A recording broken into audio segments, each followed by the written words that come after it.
ವೀರಶೈವ ನ್ಯೂಸ್ಗೆ ಸ್ವಾಗತ. ಇದು ವೀರಶೈವ ಲಿಂಗಾಯತರ ಧ್ವನಿ. ಕೇಂದ್ರ ಮಂತ್ರಿ ವಿ ಸೋಮಣ್ಣನವರಿಗೆ 74ರ ವಸಂತ. 73 ದಾಟಿ 74ಕ್ಕೆ ಪಾದಾರ್ಪಣೆ ಮಾಡಿದ್ದಾರೆ. ಇಳಿ ವಯಸ್ಸಿನಲ್ಲೂ ಯುವಕರು ನಾಚುವಂತೆ ಇವರ ನಡಿಗೆ, ಪಾದರಸದಂತೆ ಓಡಾಡುವ ಇವರ ಕಾರ್ಯವೈಖರಿಗೆ ಸರಿಸಾಟಿಯೇ ಇಲ್ಲ. 74ನೇ ವಯಸ್ಸಿನಲ್ಲಿ ಕೇಂದ್ರದ ರಾಜ್ಯ ರೈಲ್ವೆ ಖಾತೆ ಸಚಿವರಾಗಿದ್ದಾರೆ.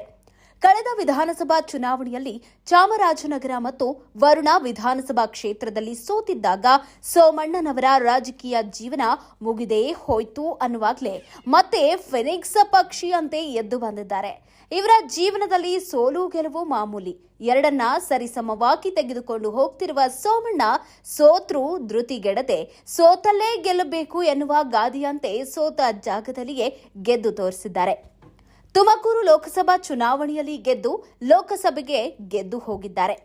ಮಂತ್ರಿಯಾದ ಒಂದೇ ತಿಂಗಳಲ್ಲಿ ತುಮಕೂರು ಲೋಕಸಭೆ ಕ್ಷೇತ್ರದಲ್ಲಿ ನೆನೆಗುದಿಗೆ ಬಿದ್ದಿದ್ದ 5 ರೈಲ್ವೆ ಅಂಡರ್ ಪಾಸ್ ಮತ್ತು ಫ್ಲೈಓವರ್ ಬ್ರಿಡ್ಜ್ ಯೋಜನೆಯನ್ನ ಅನುಷ್ಠಾನಗೊಳಿಸಿದ್ದಾರೆ. 27/1951ರಲ್ಲಿ ಕನಕಪುರ ತಾಲೂಕಿನ ದೊಡ್ಡ ಮುದವಾಡಿಯ ಯಲ್ಲನಾಥ ಗ್ರಾಮದಲ್ಲಿ ಜನಿಸಿದ ಸೋಮಣ್ಣ ಪ್ರಾಥಮಿಕ ಪ್ರೌಢಶಾಲೆ ಶಿಕ್ಷಣವನ್ನ ಕನಕಪುರದಲ್ಲೇ ಮುಗಿಸಿ BA ಪದವಿಯನ್ನ ಬೆಂಗಳೂರಿನಲ್ಲಿ ಮುಗಿಸಿದ್ದಾರೆ. ಡಿಗ್ರಿ ಮುಗಿದ ಕೂಡಲೇ ಜನತಾ ಬಜಾರ್ಗೆ ಕೆಲಸಕ್ಕೆ ಸೇರಿ ಜನ ಸಂಪರ್ಕ ಮಾಡ್ತಾ 1983ರಲ್ಲಿ ಹೊಸಳ್ಳಿ ಅಂದ್ರೆ ಈಗಿನ ವಿಜಯನಗರ ವಾರ್ಡ್ನಿಂದ ಬೆಂಗಳೂರು ಮಹಾನಗರ ಪಾಲಿಕೆ ಆಯ್ಕೆಯಾಗಿ ರಾಜಕೀಯ ಜೀವನ ಆರಂಭಿಸಿದ ಇವರು ಬೆನ್ನಿಪೇಟೆ ವಿಧಾನಸಭಾ ಕ್ಷೇತ್ರದಿಂದ ಜನತಾ ಪಕ್ಷದಿಂದ ಸ್ಪರ್ಧಿಸಿ ಸೋಲ್ತಾರೆ. ಮತ್ತೆ ಪಾಲಿಕೆಗೆ 2ನೇ ಸಲ ಅತ್ಯಧಿಕ ಮತಗಳಿಂದ ಗೆದ್ದು ದಾಖಲೆ ಬರೆಯುತ್ತಾರೆ. ಮತ್ತೆ ವಿಧಾನಸಭಾ ಚುನಾವಣೆಯಲ್ಲಿ ಜನತಾ ದಳದಿಂದ ಬೆನ್ನಿಪೇಟೆ ಕ್ಷೇತ್ರದಿಂದ ಆಯ್ಕೆಯಾಗ್ತಾರೆ.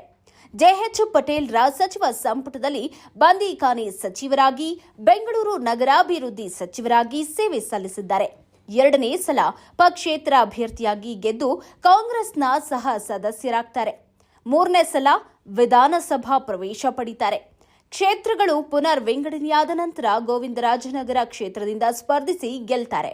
ನಂತರ ಆಪರೇಷನ್ ಕಮಲಕ್ಕೆ ಒಳಗಾಗಿ ಬಿಜೆಪಿಗೆ ಸೇರಿ ಯಡಿಯೂರಪ್ಪ ಸಚಿವ ಸಂಪುಟದಲ್ಲಿ ವಸತಿ ಖಾತೆಯ ಮಂತ್ರಿಯಾಗ್ತಾರೆ. ಉಪಚುನಾವಣೆಯಲ್ಲಿ ಸೋಲ್ತಾರೆ. ಯಡಿಯೂರಪ್ಪ ಇವರನ್ನ ವಿಧಾನ ಪರಿಷತ್ತಿಗೆ ನಾಮನಿರ್ದೇಶನ ಮಾಡ್ತಾರೆ. ಮೊದಲ ಸಲ ರಾಜ್ಯಪಾಲರು ಇವರ ಸದಸ್ಯತ್ವಕ್ಕೆ ಗ್ರೀನ್ ಸಿಗ್ನಲ್ ಕೊಡೋದಿಲ್ಲ. 2ನೇ ಬಾರಿಗೆ ಆಯ್ಕೆ ಮಾಡ್ತಾರೆ. ನಂತರ ಬರುವ ಚುನಾವಣೆಯಲ್ಲಿ ಸೋಲ್ತಾರೆ. 2ನೇ ಸಲ ವಿಧಾನಸಭೆಯ ಸದಸ್ಯರುಗಳು ಇವರನ್ನ ಮೇಲ್ಮನೆಗೆ ಕಳುಹಿಸಿಕೊಡ್ತಾರೆ. 3ನೇ ಸಲ ಗೋವಿಂದರಾಜನಗರ ಕ್ಷೇತ್ರದಿಂದ ಗೆದ್ದು ಯಡಿಯೂರಪ್ಪ, ಜಗದೀಶ್ ಶೆಟ್ಟರ್, ಬಸವರಾಜ ಬೊಮ್ಮಾಯಿ ಅವರ ಸಚಿವ ಸಂಪುಟದಲ್ಲಿ ವಸತಿ ಖಾತೆ ಸಚಿವರಾಗಿ ಕೆಲಸ ಮಾಡಿದ್ದಾರೆ. ಪ್ರಸ್ತುತ ಕೇಂದ್ರದ ರೈಲ್ವೆ ಖಾತೆ ಸಚಿವರಾಗಿ ಕರ್ತವ್ಯ ಮಾಡ್ತಿದ್ದಾರೆ. 74ರಲ್ಲೂ ಫೆನಿಕ್ಸ್ ಪಕ್ಷಿಯಂತೆ ಎದ್ದು ಬಂದಿರುವ ಸೋಮಣ್ಣನವರಿಗೆ ಭಗವಂತ ಆಯಸ್ಸು ಆರೋಗ್ಯ ನೀಡಲಿ ಅಂತ ವೀರಶೈವ ನ್ಯೂಸ್ ಆಶಿಸುತ್ತೆ.